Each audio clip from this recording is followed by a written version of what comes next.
Hey Jeff. Hey Meesha. Welcome back to the North Atlanta Real Estate Podcast with your amazing host, Meesha Rawal. And Jeff Aughey. And today we're talking about what happens after you close on your new home. Congratulations. A lot of buyers think the hard part is over, and while the paperwork might be done, there are still some really important steps to take after closing. Yeah, that's right. Closing day is exciting. You've got the keys, the moving truck's outside. There's definitely some things you don't want to forget. And the truth is, those first few days and weeks after closing are the perfect time to, kind of protect your new investment and set yourself up for success as a homeowner. Let's start with what the buyers should do right away, Jeff. First things first, change those locks. You just never know how many people might still have keys from before, whether it's agents or tenants who lived in that house or previous homeowners. Yeah, exactly. Neighbors, you might not want the new neighbors to have it. So anyway, and also don't forget the garage door codes and smart locks, like combination locks and stuff. Anyway, now got to change those also. So, if it's a newer home, you also might have a smart thermostat or maybe some Wi-Fi enabled systems, maybe like a Ring doorbell that the people left, you have to reprogram, things like that. Make sure all that's done with your own logins to, safely secure the house. Yeah, and in case you're not able to find the sellers did not give you the codes, everything is available on YouTube. You could just look at the make and model of the door lock or the garage door, and then you could always reprogram it by yourself. And I would say one of the most important things that buyers should do is change the utilities and transfer them to their names. And typically, just before closing, you can ask the seller's agent to send you the list of utilities that were currently in the house. You will probably have time to see what else is out there in the market, shop around for utilities, and then make sure that you transfer them in your name, because after closing, the day of home ownership is when everything should be transferred in your name technically, unless you're giving them temporary occupancy for some time. But I always feel like do that beforehand. And I had an interesting incident that happened with one of my clients, and this was in DeKalb County. And this is like years ago, but I still DeKalb remember. County. What happened? So this was a doctor couple, and they bought a cute little townhouse in Brookhaven. Okay. And they forgot to turn on the utilities, the water in their name. And they turned everything else on, and they moved into the house, and they found out that there was no water. And when they contacted the county, they said it would take them 3 weeks. Now, Wow. The wife was on call, and she said she couldn't live in a house without water. So they moved into the hotel on their own cost for 3 weeks while they kept waiting for the water to get turned on. And it's different in Fulton County because you don't necessarily, even if you do it like 2-3 days after closing, the water doesn't get shut off here, right? Yeah, that's right. And it might not have been DeKalb County immediately, but I do remember that. I used to live in DeKalb County ways back, and I do remember that it was always this slow process, and it sounds like it hasn't gotten necessarily fixed, 30 plus years later. And you had a story about bolt cutters and a lock, right? Well, yeah, so we're just gonna say I heard someone, maybe with a different name than me. It wasn't me, I don't think. I can't remember anymore. So the water was shut off, and I needed it on, yeah? So I had some nice bolt cutters, and yeah, you can just cut the lock off. Now, it says on there, don't do that. Probably shouldn't have been done, but yeah, I would have, had these folks been aware of that, I'm sure that would have been a great solution. You just buy them a new lock or whatever, because no wonder they weren't going to pay their bills. They just forgot to get it set up, right? Mm-hmm.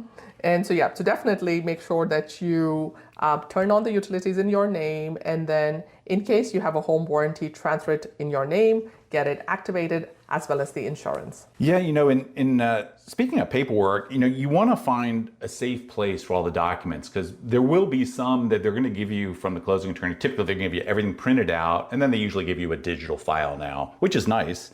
But maybe store those things in different places. You maybe want to keep that digital file, give it to someone else, or at least copy that digital file and store it to the cloud or something in case the house burns down. You want to have access to all of this. And you want to do that with your homeowner insurance information as well. And this paperwork, if you keep it all organized, settlement statement, make sure you know where it is, because when you do your taxes the following year, some things are tax deductible, and depending upon the amount of expenses you've had with your prepaid interest, some closing costs such as discount points, origination fees, those things are tax deductible, and you want to know where those is so you can either give it to your accountant or enter it yourself in your tax software. Absolutely. One more thing I just remembered. I don't want to let people get by without this thing. Happens in that first week. You're in the house, you're going to get this official looking mailer might come in your mail and makes it look very official, like it came from the county. And they say, hey, send us $129, $99, whatever the fee is, and they are going to send you a copy of your warranty deed. Well, that sounds like something important and you need, and you actually do need it. But now the closing attorney is going to furnish that to you for free. So you don't need to pay for it. It's kind of like a scam. They're not really trying to rip you off, but they're selling you something you don't need to buy. And I think the closing attorney will let you know at the closing table that they will send you the warranty deed. Absolutely. And don't accept the warranty deed from anybody else. Yes. Now let's talk about protecting the home, Jeff. Now you're a new homeowner and you have a home warranty. So go ahead and get it registered right away. Many buyers forget to do something like that until something breaks. Yeah, that's such a great point. Another thing that you don't want to forget is don't skip reviewing your homeowner insurance policy. A lot of times we set that up right before closing. We weren't really thinking about it too carefully. Had a lot of things going on, but you may want to talk to your insurance agent and make sure that the coverage matches your actual replacement costs. Because if you just get what the home's value is, it may not match the replacement cost that it would actually take if your house burned down, for instance, with the cost of I guess everything supply and building oriented along with labor has gone up so much. You need to make sure you're adequately covered. So, and you don't want to find that out later after a problem happens, right? Yes, and there's this beloved teacher in Creekview whose house burned down in Windward, and apparently from the chatter that we got, it was quite the uphill battle for her to rebuild the house, not just from the zoning, not just from the architectural review, but also from the insurance, because, so just make sure, coming back to your point, just make sure that you're not underinsured for your house. Okay, yeah, that's a great point. And let's start with something that a lot of homeowners probably choose to overlook, and that's seasonal maintenance checklist. Things like the air filter has to be changed maybe every 2 to 3 months, depending on how old your HVAC system is. The gutters have to be cleaned, pest control. You could do it yourself, or you could reach out to the professionals. And there are quite a few pest control companies in the area. And termite is a big thing here in Georgia. I always feel that there are 3 kinds of houses. Houses that had termite, houses that currently have termite, and houses that will have termite. So definitely make sure that you have some sort of termite protection on your house. Oh, that is so true. And you do need to follow up, because oftentimes the seller may have had coverage before, and sometimes that coverage is transferable to the new homeowner, but you need to notify the particular Arrow or Northwest Exterminator, whoever it is. You need to call, and sometimes there'll be a little fee, sometimes no fee at all. So yeah, absolutely, you don't want to forget that. And you also, like you said, you can't forget to change those air filters. It's such a quick thing to do and so inexpensive, but if you forget to do that, it can really cause some havoc down the road. Yes. So that was a great point you made. Yes. And these little habits protect your home value and help prevent costly repairs down the road. Since we're sort of talking about costs and stuff, let's talk a little bit of the financial kind of organization that maybe we need to pay attention to after we bought the house. So once you're settled in, you got to do this. We've covered this in multiple episodes, but you got to make sure to apply for your homestead exemption. And so what you do is you look at the county that you're in.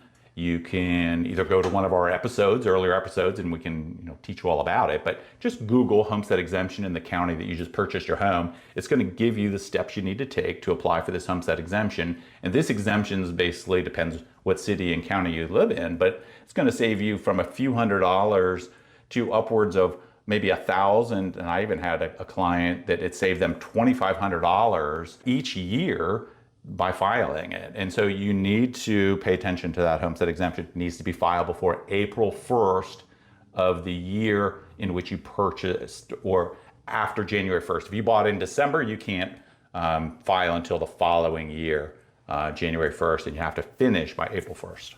Yeah, and then your driver's license and your cars have to be registered to this new house that you bought. Exactly correct. And there are some steps, and they should be outlined. Most of the counties now have good steps and clear steps down how to file for this homestead exemption. And it's free too, by the way. You only have to do it once. Yes. One little caveat though, you only have to do it once as long as you don't change ownership on the title. If you ever put it in a trust, take someone's name off of there, you have to remember to refile or you're going to lose some of the savings that have accrued. So another tidbit for folks. And remember, property taxes and insurance can change annually, which means your mortgage payments might go up or down if you have an escrow account. So don't be surprised when your lender does an escrow adjustment. Yeah, that just happened to me. Mine went up by like $350 and my taxes didn't. So I'm waiting to, talk to them. Hey, we need to make another adjustment because they were just overcharged. So you do have to pay attention to this. Also, it's a good time maybe to start a small maintenance fund, because I guess people have said for years that maybe 1% to 2% of your home's value you need for maintenance costs. I guess that can be fair. If you had $1 million house, $10,000 on the low end, what you need to do is, and keep in mind, your roof's going to have to be replaced every 20 years. Your HVAC anywhere from 15 to 20 years per system. You're going to have water heaters that go out anywhere from 10 to 15 years. Appliances, repainting, all of this stuff. Rodents get in your attic, and now you've got to put an exclusion. So there's lots of things that you do want to budget for. And the worst thing is we've seen so much. How many times, Meesha, have you seen a house that just had sort of deferred maintenance?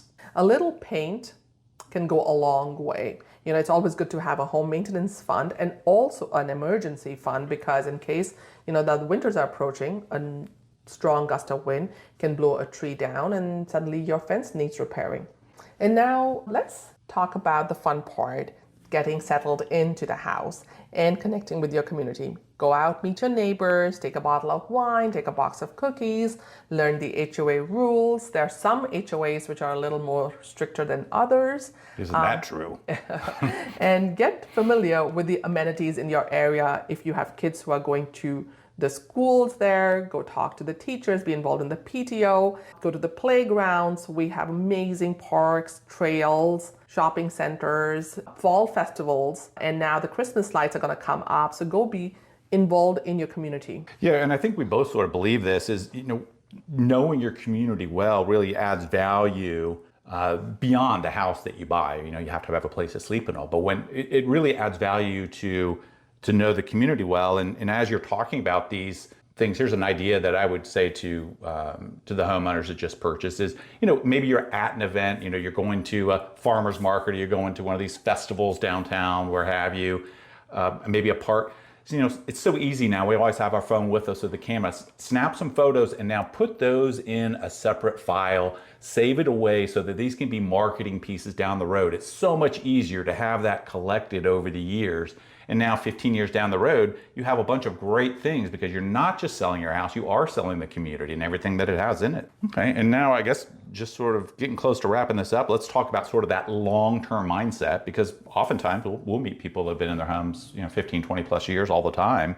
And so if you're thinking long-term, we sort of talked about already about keeping a digital home file for all the papers that you get from closing, but also you're going to want to do, if you paint a room, maybe make sure you have a list of that paint color that you have, not just the paint color, but who had it, what kind of, was it eggshell or satin? Always good to keep, by the way. Even if you just have a little bit of paint left, don't throw that out. Keep it in your garage or where have you, because you're going to want it for touch-ups. It's always easier to touch up with the can that you use to just paint. Appliance receipts, maybe you purchase something new, put all of that in a file, and it's just going to be really nice to be organized like that. I wish I could say I have that. I need to do that as well, but this is great advice, honestly. Agreed. And I always say a silent blessing to sellers who have that file at closing, when you go in and they're like, well, here, and they just pass it across the table to the buyers, and it makes life so much easier for buyers. They have the contractor, the plumbers, the electrician, when the HVAC was replaced, when it needs to be serviced next. It's just so amazing and such a smooth transaction when sellers are organized, and it's just like a smooth changing of baton or like, passing on the torch to the next family. Yeah, and another thing, if we want to look at it from maybe a little bit of a selfish reason too, is honestly, if you have all of that information and you can present it as you're marketing the home, if a homeowner looks like they're very organized and it looks like they've taken care of the home, you're going to get a better price potentially, or certainly going to be easier to sell than the guy who's very haphazard and everything looks like a disaster, right? Yes, agreed. And don't lose touch with your realtor.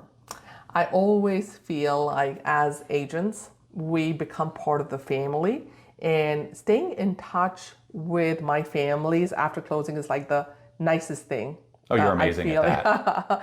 And I get invited to housewarming parties, to birthdays, to weddings, and just like, Christmas parties. And it's always, I always feel like I've ingrained myself into their families as much as they have into my families. And then coming back to more of a professional reason is because your agent will have the numbers of contractors, will give you a market update as to how your house is doing, how the community is doing, whether it's a monthly or a quarterly or annual check-in with your realtor. Go ahead and do that. And it's always good to keep an eye on how your house value is trending. Yeah, I think we both really view that the closing day is kind of like just the beginning of this relationship. We've been through some hard parts. Usually there's some emotional up and downs. No question about buying a house isn't always easy, but it's not the end just because we closed, because we are trying to help protect our clients long term, and simple things like you talked about home value. Let's say somebody put down less than 20%. They may have some mortgage insurance, and once the home value goes up enough, you can get that removed from your mortgage oftentimes. And so there's things like that where we can help our clients. Maybe you get a tax assessment comes in and you think it's not quite right. Reach out to us like we've talked about before in some of our episodes. We're happy to help out. We're trying to always save our clients money and just keep them better positioned with it. It's a big investment, right? So we're always trying to help our folks. And we love what we do. I think it kind of makes me, it's my purpose in life. It's my calling, is to help people, act like a matchmaker, find the perfect house for my buyers and help my sellers sell their house for $5. You're super nice. I think my purpose in life is to go fishing. But close second are the clients, no question about it. So to recap, make sure that you change your locks, get organized, protect your investment, and plug into your new community. It's all part of becoming a confident homeowner. Yeah, and remember, if you do ever have questions after you move in, we're always happy to help. And somebody could be listening to this. There are people that there might be listening, obviously, that weren't ones that we've helped. You can reach out to us just because we're not your realtor in the last transaction. We're happy to help you. So, reach out to us and we'll be happy to answer any questions you have. Yes. So stay smart, stay informed, and tune into the next episode. This is Meesha Rawal and Jeff Aughey saying goodbye. Bye.